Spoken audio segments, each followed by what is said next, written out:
Hello, everyone. Welcome to this episode of the Diva Mindset Podcast. I'm your host, Neha, and I'm really excited about this episode because we're going to be talking about self love and self confidence as a woman of color. And today I am joined by two guests, Chanel Thavaraja and Natasha Goyle, who will be speaking about their own experiences. So, thank you guys so much for joining me today on this episode. So the reason I wanted to dedicate an episode to this podcast is because the reality is that women of color do face specific challenges when it comes to self-love and self-confidence that I feel are worth discussing. When I say women of color, I do mean all women of color, but in this particular episode, I'd like to specifically discuss the experience of South Asian women in our society. Obviously, as an Indian woman myself, this is the only experience I can speak to. But the reason I want to have this discussion is because I feel like gets a lot less media attention, if any media attention at all. And I just think it's worth talking about. Um, as South Asian women, the three of us who grew up in predominantly white demographics, I think we have a very unique experience that was certainly damaging at times to our self confidence and self worth. And I think it's important to talk about it because I feel like that's how we heal. And of course, our experiences have shaped us into the women that we are today. And it's good to recognize that and be grateful for that as well. But my hope is that if there are any like South Asian girls out there, or honestly, like any women of color out there who are experiencing this and who maybe feel isolated or don't have someone to relate to about this, that somehow by the grace of the universe, they find this podcast and maybe it helps to heal them. So, in a nutshell, that's why I wanted to make this episode of the podcast. So, we'll just get right into it. Chanel, I'm going to start with you. So, if you just want to start by telling everyone a little bit about yourself and your background, that would be awesome. And then we can get into some deeper questions. Yeah, for sure. I'm Chanel. I'm 23. Currently, I live in Denver, Colorado, South Denver, so not like in the city, but I live here. I'm doing my master's in environmental bio. I did my undergrad in Guelph, Ontario, so I came to Canada for 4 years. I'm a dual citizen, but I grew up mostly in the US. I just came to Canada for school, and I was born there. But yeah, that's about it. I live in South Denver, and my district that I'm in is pretty red, so not a lot of Democrats around here. We have our like circle of people that are, but yeah, so this neighborhood that I live in currently is like pretty white. I'm definitely the minority here. Yeah, that's about it. Do you want to tell everyone, like, sort of just a little bit of background on what your ethnicity is? Oh, yeah, yeah. That would be good. I am a Sri Lankan. Both my parents were born in Sri Lanka and they moved to Canada. They were both refugees in the Sri Lankan Civil War. So that's kind of how I came to Canada, and then I was born there and then we moved to the States. Right. Awesome.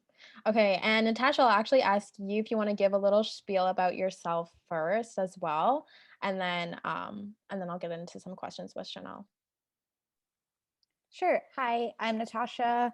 I am 26 and I was also born in the States, but then I moved to Canada quite young. And I am I just finished my master's, I guess, at Woo University woo. of Toronto in human geography. Um, but I mostly grew up in this like little like it's called a hamlet on the website called Utopia. It's a real place. It's just and then it's predominantly white. I think like on the website it says there's 100 people, but I feel like there's more than that now. And then we did move around a lot, and so I did end up growing up in this sort of smaller white town, but also more predominantly white countries like in Europe and Australia. And I went to school in sort of like the surrounding cities, which were more predominantly white, and one of them being Barrie, which is like, I guess, a more well-known city. And I think that's like 85 or 90% white at this point. Right. I'm also South Asian. My parents were both born in India. My dad did grow up in Guelph as well. So I feel like I'm like sort of a first generation, but also like it's kind of more complicated because my dad did sort of grow up here as well. Right. Yeah. Awesome. Awesome. Thank you.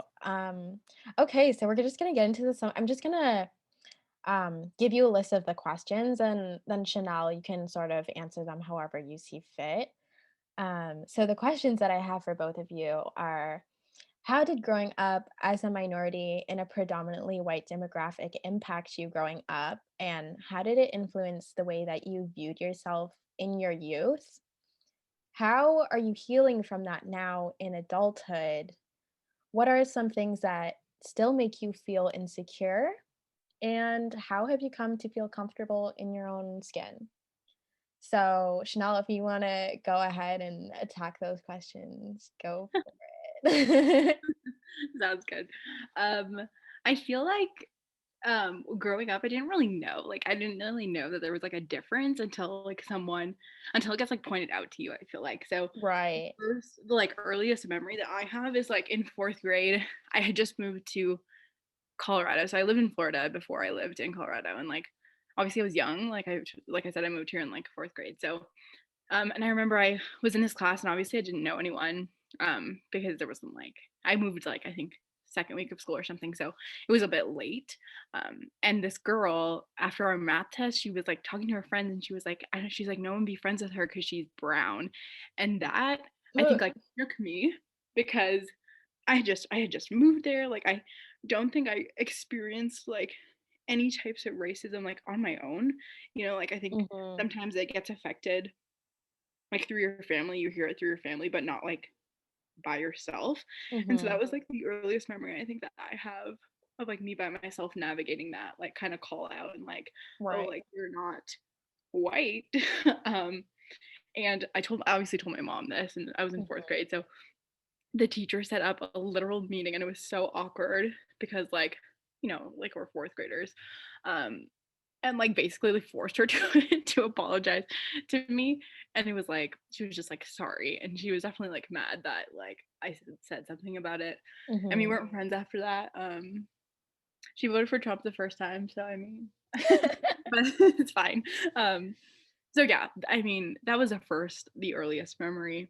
And then I mean, I think I just was aware of the fact that I was like different in color than everyone else, and I didn't have any brown friends, to be honest. Like I think my mom tried to like um make me mingle with people that were brown, but it never really stuck because I didn't have any people that were Sri Lankan. I only speak English, so I feel like I was excluded in that, like culturally in that way.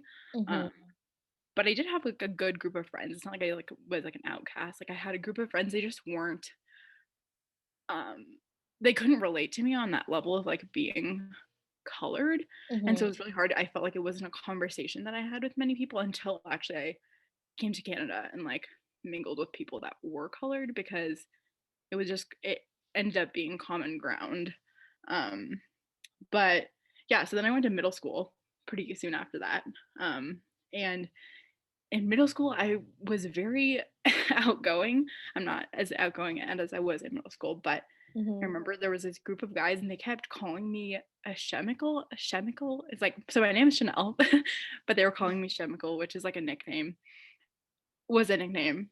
And then my friend who was happening, like she was like seeing this guy in that group, and she was like, "Do you know like what that means?" And I was like, "No, they've been calling me," and I just like kind of let it go. And she was like, "It means like chemical burn victim because like of my skin, because I was so different and like Yeah, obviously."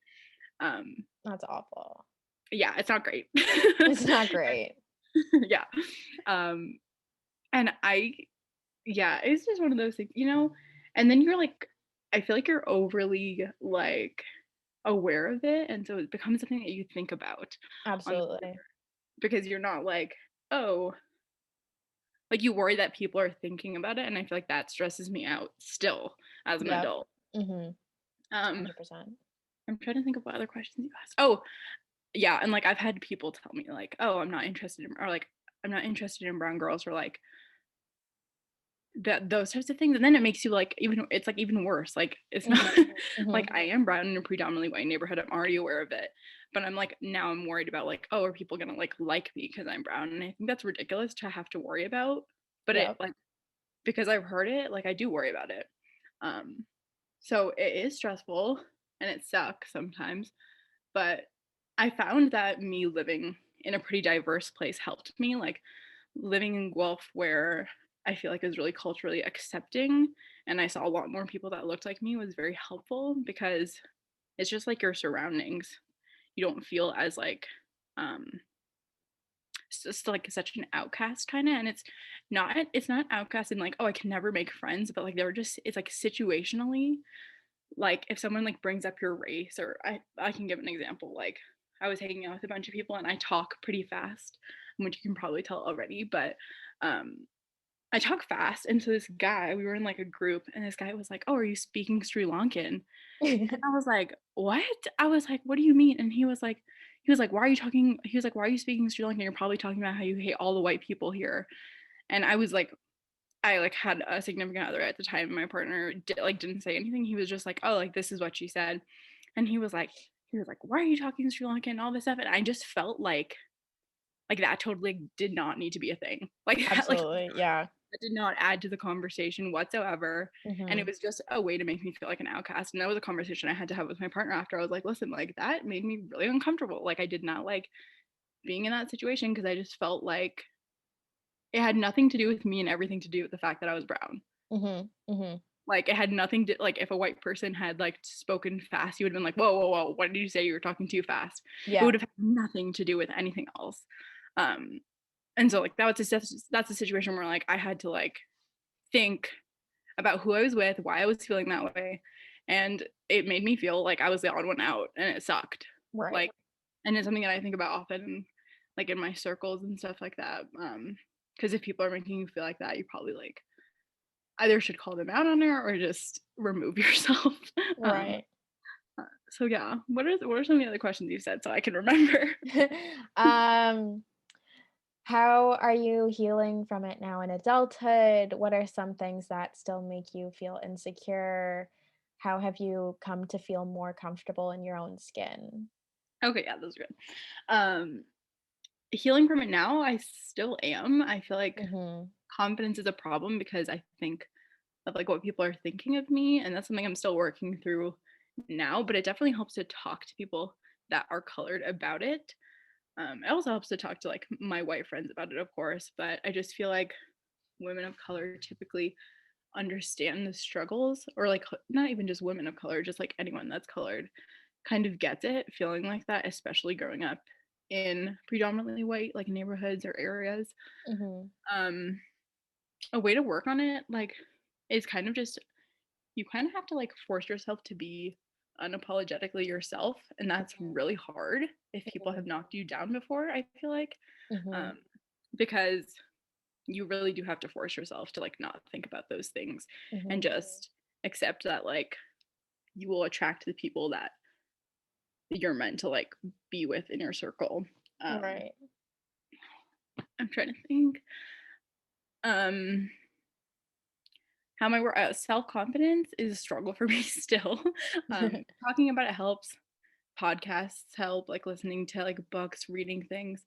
I've also like completely changed my like the people that I follow on Instagram. So like I'm seeing more like colored women, colored people on my Mhm. Instagram feed. Mhm. um because social media can be really hard if you're comparing yourself. Right. um and I typically like, I feel like I care less about men's opinions of me. Like when I'm dating, I always worry like, oh, are they not interested in brown girls, or they don't like how I look, especially like, obviously living in a white neighborhood. Like I kind of am the odd one out, I would say, on the apps. Like I think Colorado's like 85% white, so it's hard. Mhm. And I try to not worry about that kind of thing, because if you think about it, if I'm worrying about that, it's kind of pointless, because I'm not going to change anyone else's opinion of me. So I just kind of have to be myself. And again, like I will attract who I attract, and those people are Right. probably the people that I'm meant to like surround myself with, anyways. Um, Absolutely. And I think that's a really great attitude to have because it is tricky sometimes when I feel like, especially when you're growing up, you don't even really notice that you're different until someone points it out. And Mhm. then the more people point it out, the more you kind of feel like, "Oh, okay, like people really do see me as different." And it's kind of hard to bounce back from that and be like, "Okay, well, you know what? I am different and that's okay. And I love myself anyway." Mhm. Yeah, Um, absolutely. so yeah, it is a tricky thing for sure. Is there anything else you wanted to add before we go over to Natasha's experience? No, I think that's it. Okay. Well, we will have a group discussion at the end anyway, so we'll able to like dive into that a bit more. Um, Natasha, would you like to? Do you want me to repeat the questions? No, I think it's okay. I think like Okay. that's a Okay, go ahead. thanks. Well, first of all, like Chanel, thanks for like sharing all those experiences, and I feel like a lot of those resonate with me. And it's just like so frustrating that those are like things that we have to like work through, even like in our 20s. Um, I think for me, growing up in predominantly white areas, and also just having like moved around a lot and sort of having to keep reliving that experience of trying to make myself fit in, really did impact me as a youth and like still does today. I feel like I really soaked all those parts of me that make me unique and like shame and like rejected those parts of me and like rejected my cultural identity, my family's traditions, and like the color of my skin and hair. And I was like, always just like I know a lot of like Indian women have these experiences of like wanting to lighten their hair and skin. And I feel like Mm-hmm. I definitely like wanted to bleach my skin. And my mom was like, no, I want to like bleach my arm hair. My mom was like, no, my mom didn't let me do any of these things, which is great. I'm glad, obviously. But I did always like put like lemon juice in my hair and like I did try like all of these things. Mm-hmm. So I feel like that was definitely one experience.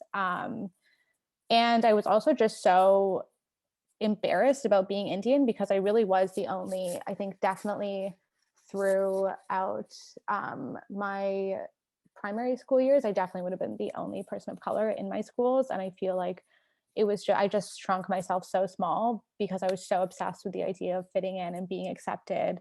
And I feel like socially that made me do things that were unkind at times or like treat others in ways that were unkind just so I could fit in. Or like people would make like racist jokes and say that they didn't apply to me. And I feel like at that time I would feel so much relief that I wasn't being like rejected. And looking back, that obviously makes me feel so, so sad because it just goes against everything that I would believe in. Um, I don't have like distinct, there were definitely times people would make fun of me. I definitely remember being made fun of for like having hair on my face and just like normal. Mm-hmm. I Mm-hmm. think, yeah, that was a big one when I was That was a younger. thing, yeah. Yeah. I can relate. Yeah, but I would like go home and like cry to my mom, be like, please fix this. Mm-hmm. But I don't have many. I feel like when we lived in Australia, that was sort of when I experienced more explicit bullying. But I genuinely was liked, and but I think that I didn't feel that way, and that was the main issue. Where there was just this whole part of me that I had rejected, and I had grown to hate that part of me, and it was Mm-hmm. just so so so internalized that it didn't even matter that people did like me and that I was included because I didn't feel that way. Like I was just always I was living in my own like internal universe. At Mm-hmm. some point it felt like I had like a secret life at home. Like I never wanted people to come over because I was so embarrassed about everything that was different about me. Right. Mm-hmm. And the only way I had to cope with this was to sort of like just completely separate myself from this. Like I just acted like everything that was Indian about me wasn't a part of me at all. And we Mm-hmm. weren't super like, we didn't have like, we're not like a very like religious family or anything. And we didn't have like that many traditions, but there were like certain things, like just even the things we ate or Mm-hmm. like the music we listened to at sometimes. Mm-hmm. It just felt so embarrassing. And I feel like I remember just feeling proud when people would call me a coconut or like an Oreo. Like I don't know what else people like use now. Um, Yeah, I've been called both for sure. yeah, and like now I would be so so mad if someone called me that. But at the time I was like, it felt like I'd like succeeded in tricking people, you know. Mhm, Um, mhm, and I think that all that level of shame that I've carried with me has really did really stunt my self-esteem and confidence. I always felt like people were just like making fun of me behind my back or like think just like exactly what Chanel was saying, just like always thinking that other people are thinking about how different you are. And I feel like it turned into something that impacted my interpersonal relationships where like when I did get more attention from from white people, I felt like I should be like grateful for it, and I was always like really scared of losing it. Mhm. And I think that was the foundation of my like relationships for a long time. um I do think that like this sort of like rejection of your culture, like this really intense rejection, is unique to people who kind of grow up in like small white towns. Mhm. Because there Mhm. was no one there for me to relate to. Like when you grow up in more diverse spaces, it's likely that you'll have like a community of Indians. And there's obviously the issue of like you might not fit in with them because you might not be Indian enough. Um, Mhm. Mhm. you still have like people around you that like eat the same foods as you, watch the same things as you at home, like listen to the same music as you. And I feel like it just like serves as some sort of reminder that you're like not an alien. And I just didn't have that at all. Like I hadn't met like another, I mean, other than like people in our family, like I hadn't really met another Indian person.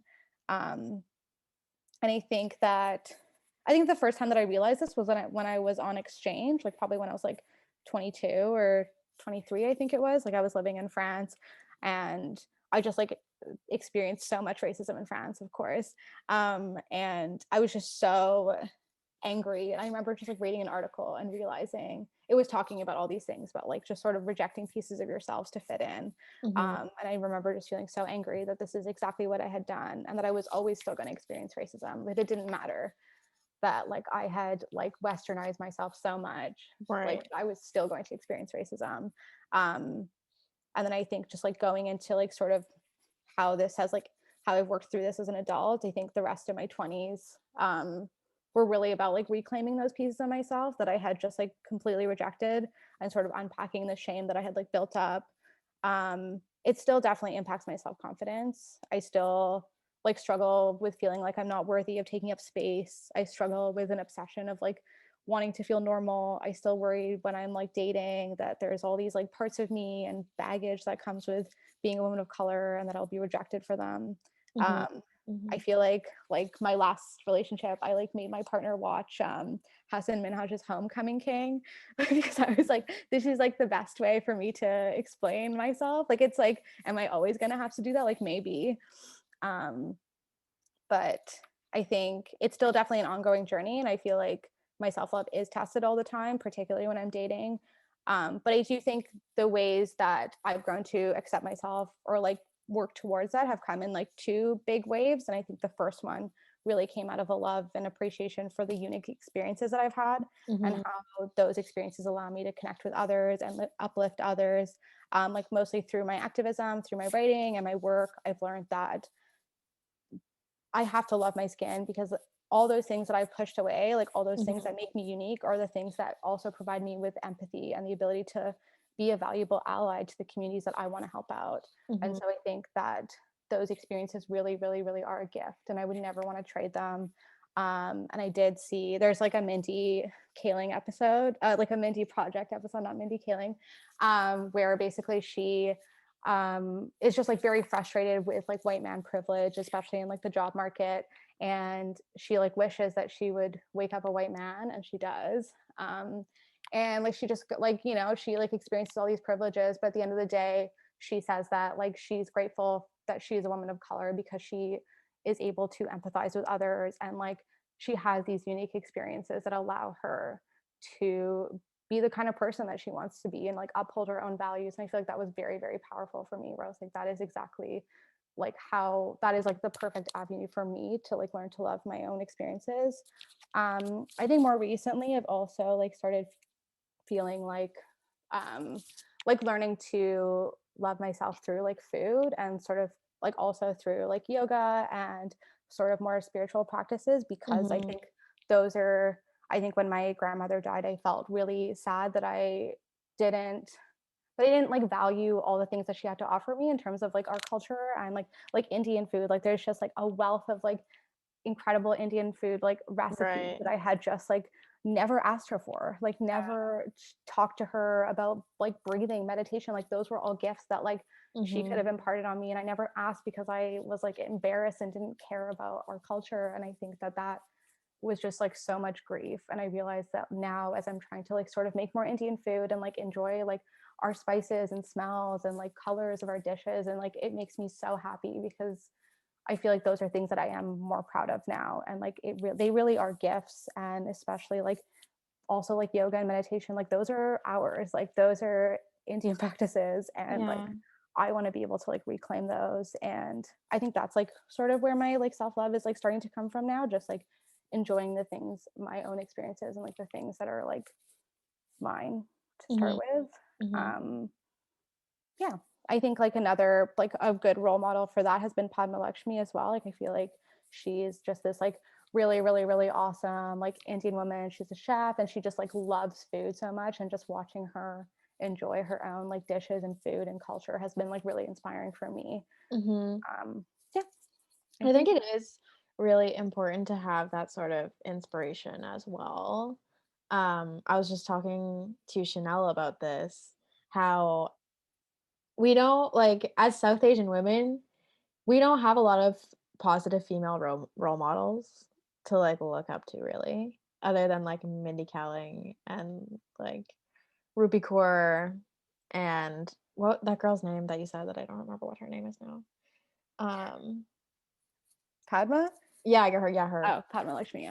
Yeah, I've never heard of her, but yeah, like it's just, I think that's why representation is so important.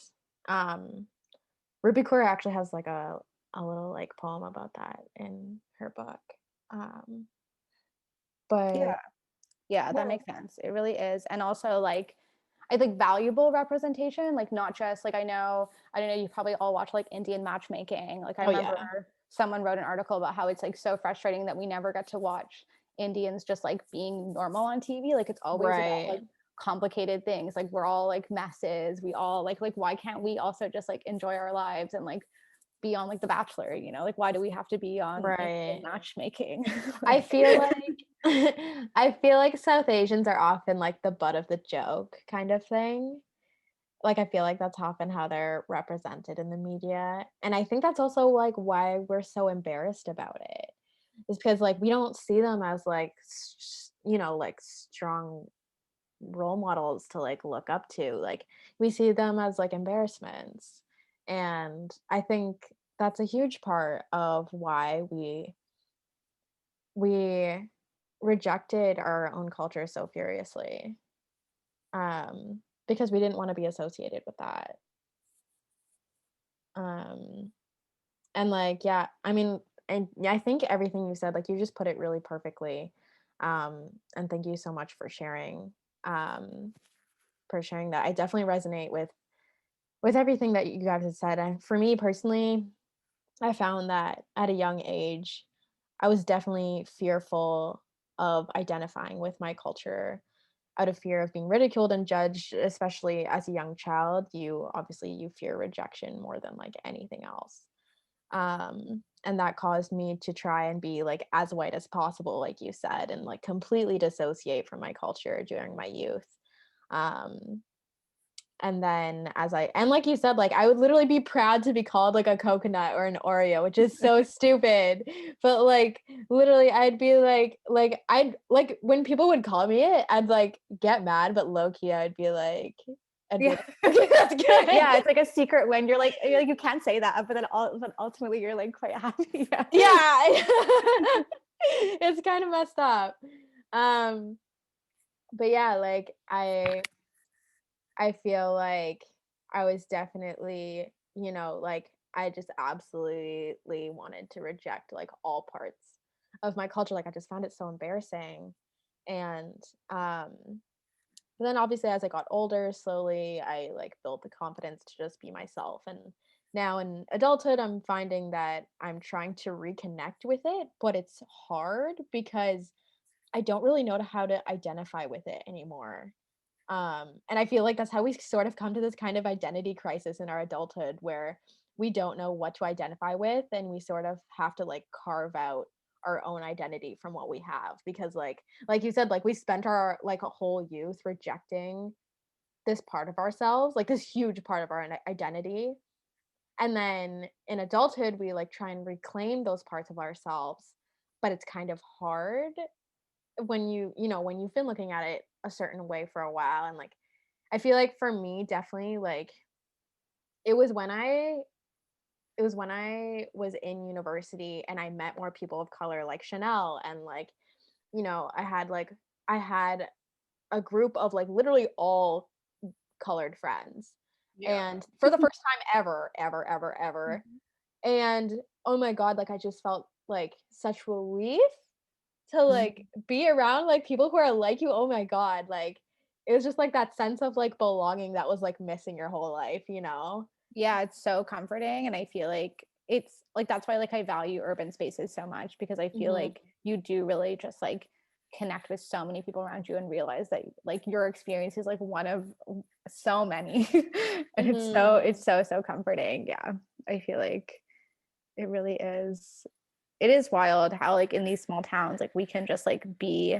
I think Guelph is a little bit better than Barrie, 100%. And like Yeah, there is like absolutely. there's like a lot of shifts of immigration now. Like there's a lot of like Indians moving into Barrie as well, and so like Mhm. the dynamics will shift throughout time. But um, it was really, it's very jarring for someone to grow up in that space.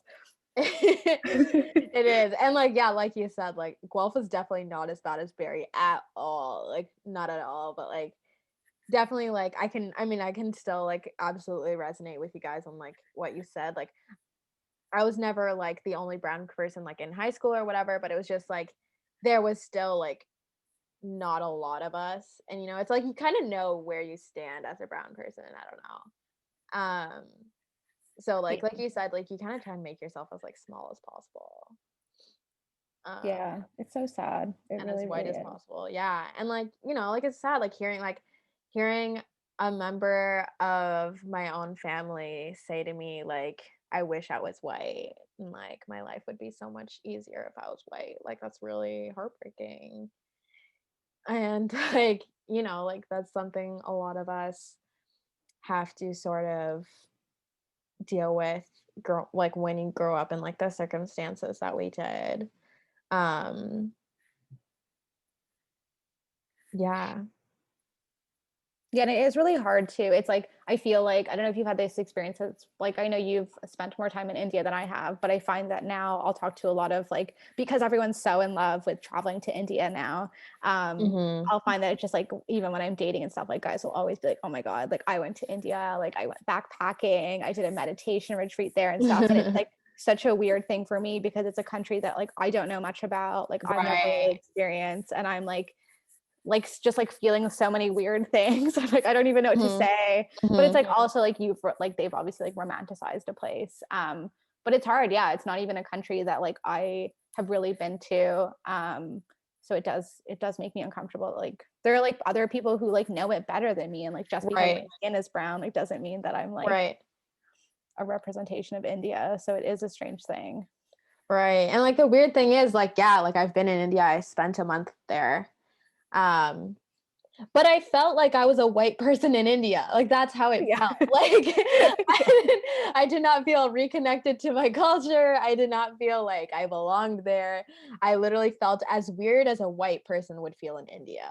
You know what I mean? Yeah, Because I feel like that is like a first generation immigrant thing where we all like want to go yeah, back to our countries and we're like, oh, yeah, we want to like reconnect to our culture. But like that's like, yeah, like it is too late in some way. Like you'll never be an Indian person in no, India. Like no. Which uh is sad. Like, and especially because like you know, like I don't speak um any language other than English at all whatsoever. Literally, I wish I could. And like my grandma tried. She tried. She really tried to teach me growing up, but I just absolutely refused. I never wanted to learn it. Because like you said, I just wanted to be a white person. I wanted to be quote like normal. I wanted to fit in. I didn't want to be othered in any way. I didn't want to be different in any way. Um, so now, yeah, as like a 20-year-old or however it was when I went to India, I was like, "Oh yeah, I'm gonna reconnect with my culture and it's gonna be so great." And like, you know, like I'm gonna feel like I really belong. And then I go to India and I'm like, why do I feel like a literal alien? Like, and it's just like people would look at me and they know like I'm not from there. Like I can't even blend in even though I'm brown. Like people just look at me and like they look at me like I'm a white person. Like they know I'm not from there. Um so it's just like a really weird thing to experience. Um But yeah, I feel like that's kind of like one of the challenges that we have to face now is like how do we sort of like reconnect with our culture and like reclaim those parts of ourselves like you said. Um Another topic that I wanted, or a question that I wanted to ask you guys, and we'll kind of just have this like as a bit of a discussion, but how does and we sort of touched on this a little, but I feel like this is a big part of like our struggle in adulthood, so that's why I want to talk about it. The question is, how does being a woman of color impact the way you date, or like your dating life, your love life, that kind of thing? um because like I know for me, it's definitely, there are different elements to it. One is that like women like us get fetishized sometimes. Is How do you say it? Fetishized. Yeah, Fetishized. I think you're good. I think that's how you Yeah. say Yeah. it. I have no idea. But hopefully y'all know what I mean when I say that.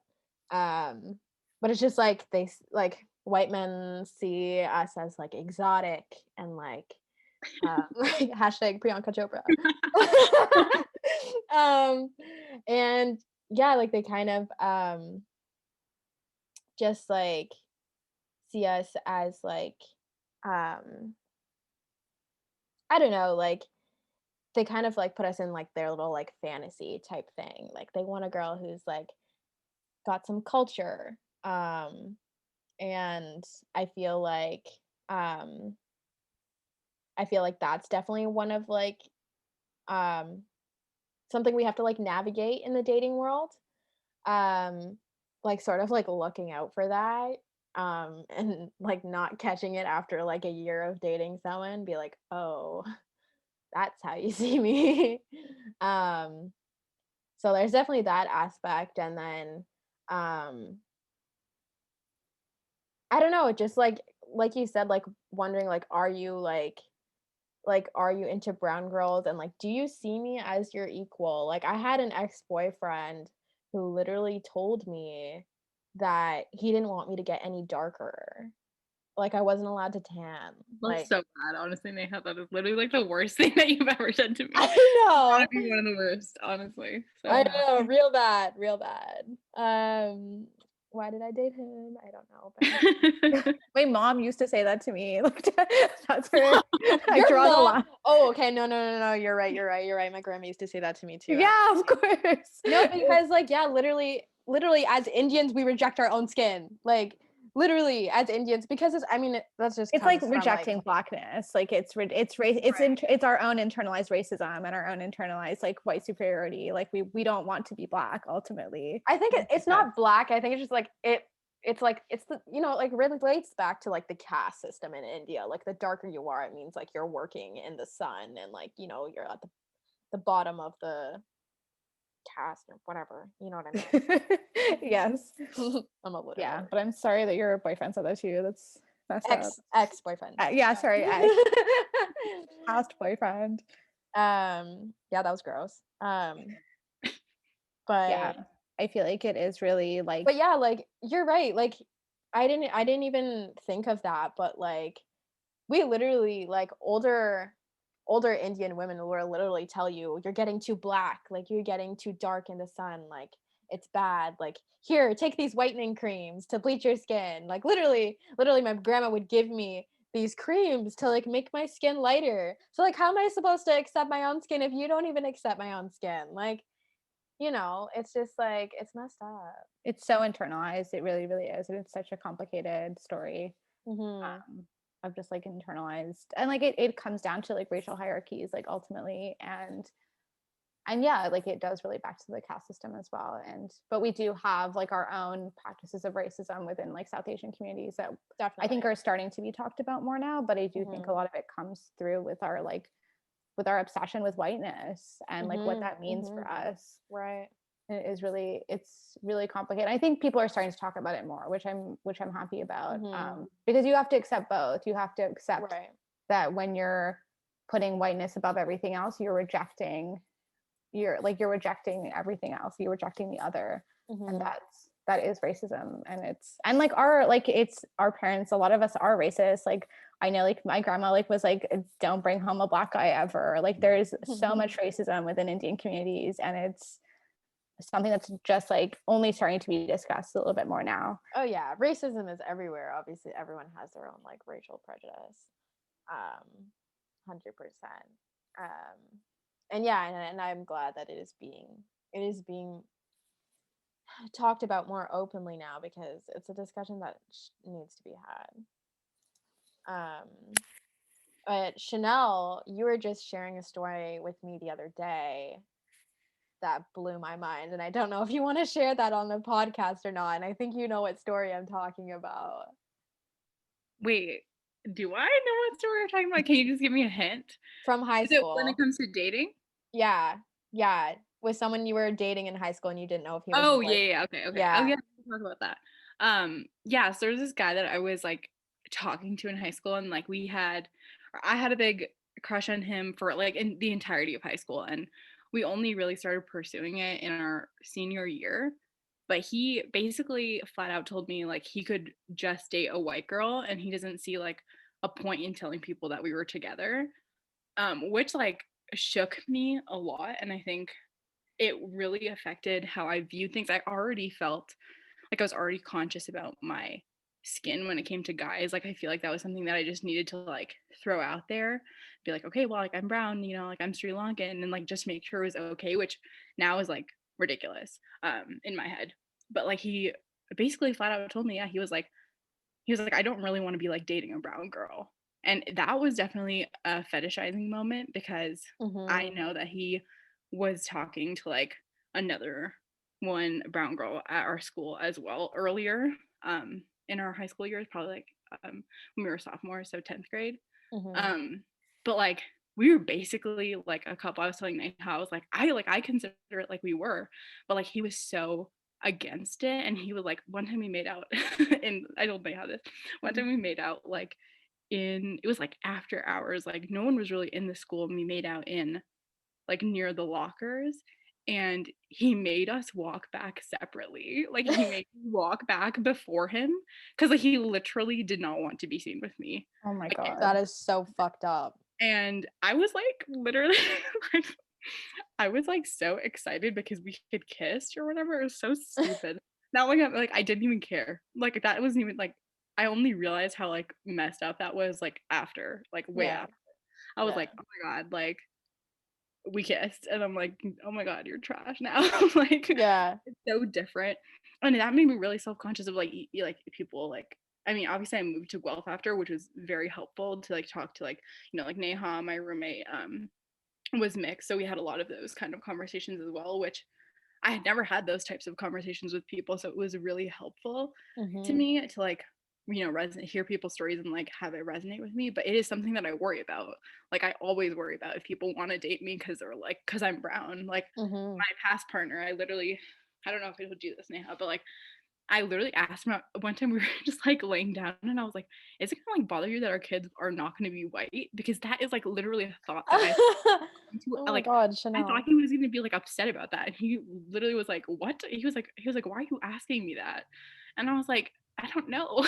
Like it just felt like a question that I needed to ask you. And so I think like you can see like that it affected me, and it like affected relationships because of like how I view other people viewing me, which is a horrible way to think of it, because it's like you need to just live your life, because other people are going to think what they think, and you can't really change it. Obviously conversations need to be had like around the world about this, because I think people often sweep it under the rug and just like don't realize the extent of how it can affect people. But like yeah, like dating sucks, because I feel like for us, or at least in my like personal life, like I feel like I have to filter so much more through these people that are like either fetishizing me or like trying to like figure out what type of brown I am. Like I saw this thing on TikTok, and it was this girl, and this guy was like, oh, where are your parents from, to like one of her, she looks very beautiful, she was in a sari, and the guy had said, oh, like, where are your parents from? And she responded back, and she was like, is this ancestry.com or is this Hinge? I literally like thought it was the funniest thing ever. And like I've had guys message me being like, "Oh, I can make a mean chicken tikka masala," you know, or like, I've never Ew. had sex with a girl before." And I'm like, "Okay, well, you never will because I'm Sri Lankan." Like, you know what I mean? Like, it's just like, it's just one of those things. And like, I don't, and personally, I mean, people they feel differently about this. Neha and I had this conversation last night, but like, Yeah. it's like, do you really need to know like my ethnicity? Does that need to be one of your first 3 questions that you ask me? Because personally, I don't think it does.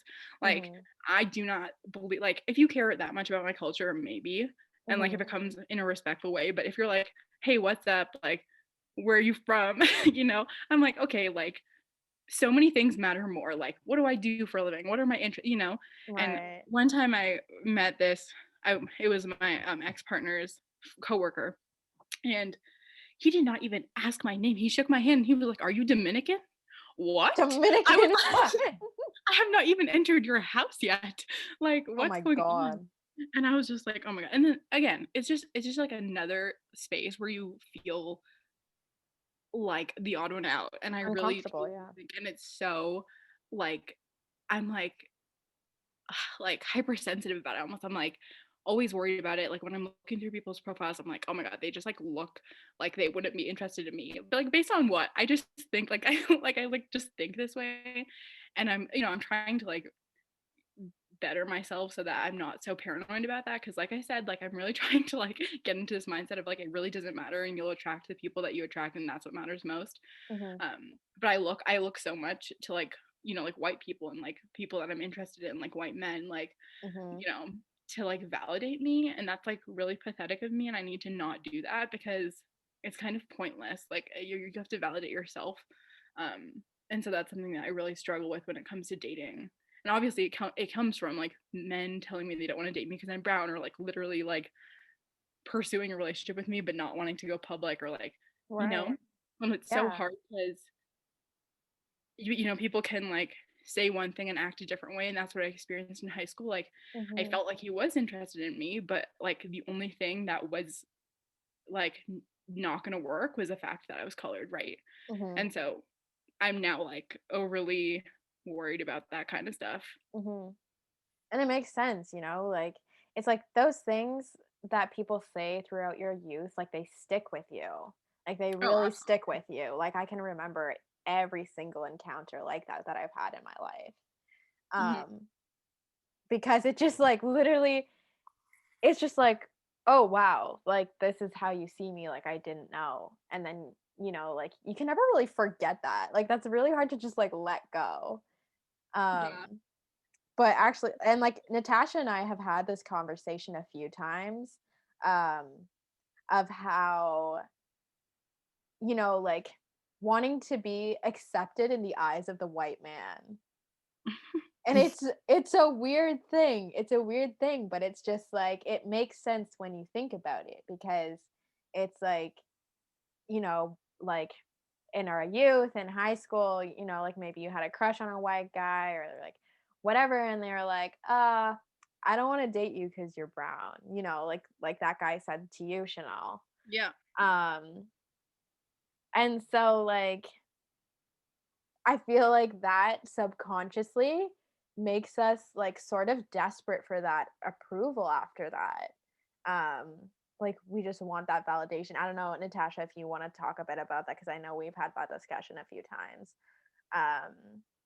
Yeah. Yeah, I definitely like I feel that's like one of the big things that I still have to work through, where like I will just be so like happy when like a mediocre white guy just like gives me attention and I'm like, what is Right. like this person is like it's wild. And it's like I like would ignore maybe like a more attractive like person of color, Yes. but really be glad with this like subpar white guy. And like Yeah. that is like something that I really want to work through. And I notice it when I'm on the app. It's so deeply ingrained that I'll see it on the apps, like just like every white guy gets like an extra look from me. And I'm like, what?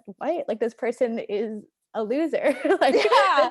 this person's not cool. Like we Yeah. have nothing in common. It's like it just like it's so deeply ingrained in me. And I do still like feel like I want that validation in different ways. And like yeah, it's a huge like step to overcome. And I don't like know. Like I feel like I'm still like lacking some tools to like really, and it really is just like, it feels like it's going to heal you in some way. It's like, okay, like they're going to like fix that part of me that's like insecure, but like they're not, like they're absolutely not. Like there's just more insecurities that are going to come out of it when you start like dating them. Like it's just like, I don't really know. I mean, I don't think that we should not date them. No, absolutely not. I don't, but like not date someone just for like to understand how much of that person you just want validation from, like how much of that attraction to a person isn't even yours, like comes from Right. your Mhm. internalized trauma and experiences. Right. And I think a lot of times we'll find that it's more than we want to believe, and Mhm. that it's unpacking that and understanding that and what that means for who you're dating and like why you choose to date certain people. Mhm. Mhm. And it's a hard thing to unpack because like you really got to go into the depths of your mind and like you got to reflect, like really really reflect on like why you feel the way that you do, and sometimes it brings up feelings that you don't want to go back to, and like you don't want to address them, and like you would rather just push them away and like continue on with your life. But I think it's important for us to reflect on it, Yeah. because yeah, I mean like look, like there could literally be like a white dude who's dead ass unemployed and like not even attractive, but like why does he have points just for being white, you know? Like that doesn't make any sense. Yeah, I think I say this to you, Neha, all the time. I'm like, like I'm getting over a breakup right now, and I'm like, oh yeah, but like he liked me, and I'm like, Yeah. what? Like that is Yeah. so stupid. And Yeah. I'm like so excited about this, like, this like ex partner who is white, like liking me, like that's like really setting the bar low, Chanel. Like, come on, Yeah. like, Yeah. yeah, Yeah, and like you literally say to me sometimes, you're like, what if I don't find another guy who's like into brown girls? And I'm like, bro, like see it, like this is why we need to have this conversation, because it's just like it has affected our self-confidence so much, like so deeply, and we really need to address that. yeah, absolutely. Yeah, it really becomes a problem, but it like I feel like I'm at this point in my life. I know you guys were talking about like culture and stuff, and I think one of the best ways that we can connect with our culture now is food. And I actually Mhm. we were talking about like how food, like grandma's food is always the best. So Yeah. I really made my grandparents write down like a recipe book for me, because I do not speak Tamil, nor will I ever learn how to speak Tamil because it's like very complicated. um, and I don't think I could learn at this stage. But I've never been to Sri Lanka. I think we're trying to go soon. So that's like the only thing that I have, left. And I used to be so ashamed of like Sri Lankan food, and now I like love it. I think my siblings do not like it as much as they don't like it at all actually. But I like it so much. And I remember my mom used to like pack me lunches that were Sri Lankan food, and I would not open them. I would not Oh my open them. I god. would not eat Yeah. them because I didn't want people asking me what it was. Like Yeah. I literally did not want to talk about it. Oh my And god. now like the change already, like I feel like I'm headed towards this acceptance stage in my life. And obviously I was like moving to Guelph really helped me accept my culture, but now like out of a relationship, like I'm by myself, I really feel like I need to pour, like so much of my confidence is tied to like, or my poor self-confidence is tied to like my skin. So I really need to like Mhm. accept those things. And Mhm. that's something that I'm working through, like obviously in counseling and like through conversations with people. Mhm. um, but it's really important that like who you're dating has those values and doesn't view you as different. Like you're not different. And I Mhm. think it's so hard to filter through those people, or even like try to not get knocked down when something like, oh, like I can cook a mean chicken tikka, like that kind of thing. Like Mhm. you're just Mhm. like, like why are you talking to me? And like Mhm. then it kind of like sets you back a little. So it's kind of hard to just like push through, but it's Mhm. also so important. So Mhm. got to make it work for us. Yeah. Yeah. And I think you're so right about that point about food. I feel like that's sort of like the easiest way for us to like reconnect with our culture. And like, I love Indian food. Natasha, you love Indian food. I And do like, now that I'm cooking it. It's like so yeah, like exciting. like it's so good. There's so much flavor. And like, I feel like Chanel, we've talked about this too, about how like you were like, oh, like my ex-partner, he loved Sri Lankan food so much, and that's really important to me Mhm. because like, you know, it shows me that he's like accepting of my culture, and he's like, you know what I mean? Like he's Mhm. accepting that part of you, and like it's weird when you think about it, like it's just food, but like at the same time it's not just food, like it kind of goes deeper than that, which is weird. But because, like, it is kind of like a central part of our culture in a way. Yeah. Um, so, like and, like, for me, like, 100% it's important for me for my partner to at least not dislike Indian food. You don't have to love it as much as I do, but, like, as long as you don't I think it would make me really uncomfortable if my partner, like, disliked Indian food, like, I wouldn't know what to do because, like, that's, like, all I have of my culture, like, that's it. So, like, I don't yeah, like, that was a good point about There's so many people who, like, stigmatize Indian food still too, so it is, like I feel like it would be really easy to, like, meet a guy who's just like, everyone's just like, "Oh, it hurts my stomach," or like, "It like" yeah. and it's like, "No, it doesn't." Like, I mean, it's fair, it probably does hurt some people's stomach. no, but it's like people eat, like, takeout all the time, people eat, like, I don't know, like, Cheetos, like, those are disgusting, like, you like, I just like, no, the Indian food is like, I'm sorry, it's not like they're eating, like, perfectly in other areas, like, I do think it's, like, a lot of, like, internalized stigma about people's food. It's like Chinese food and, like, MSG, like, that's not Right. like, there's MSG in so much stuff, like, in not just Chinese food, and I think people don't I don't know if people I feel like people don't reflect often on, like, how much stigma they carry with food, and so it is an important Yeah. factor. It does definitely carry a stigma, and, like Chanel said, like, how she didn't wanna, like, open her food at school.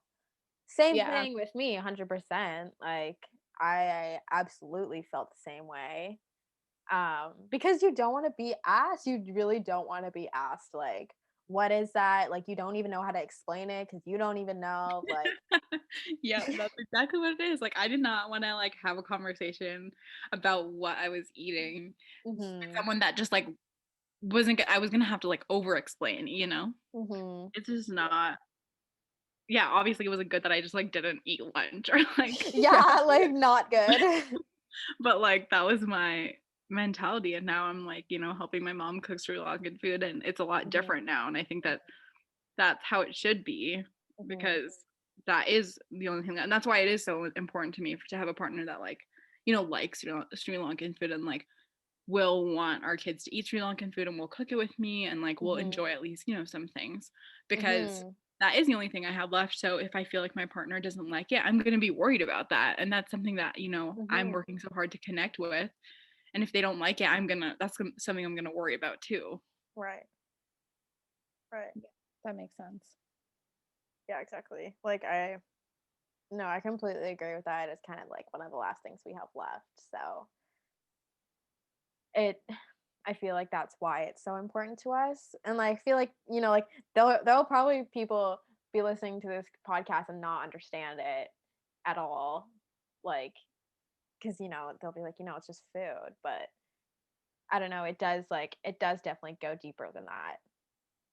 Um, but anyway, is there as we wrap up this discussion, is there anything else you guys wanna say about like how people like or like how younger women or even like boys honestly like I'm sure like this is not just a women thing like I'm sure like South Asian men feel the same type of ways as we did growing up like the same type of embarrassment and rejection of their culture that's definitely not just like exclusive to women to South Asian women um so, is there anything like you would want to like say to someone, like maybe someone who's like currently in the predicament that we were in, and like what would you say to your younger self, kind of thing?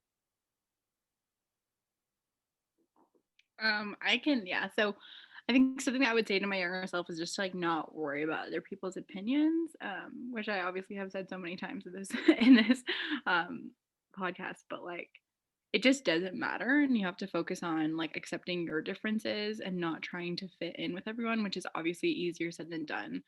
But I think I could have saved myself a lot of anxiety and fear of not fitting in if I just, accepted who I was, and I don't have to do all this like unlearning now. Mm-hmm. So I think it's really important to to value your differences because they make you unique. Mm-hmm. Yeah, Yeah. 100%. I feel like it would be similar for me, that I would want to just be reminded that like all of those things, like those are gifts, and that I will regret one day, like just pushing all of those away and rejecting them, and that those are things that make you special, and like those are what's going to help you stand out later on, and that's what like ultimately matters. I would also just tell my younger self to leave, that you're going to leave Barry, and everything will be okay. It gets better.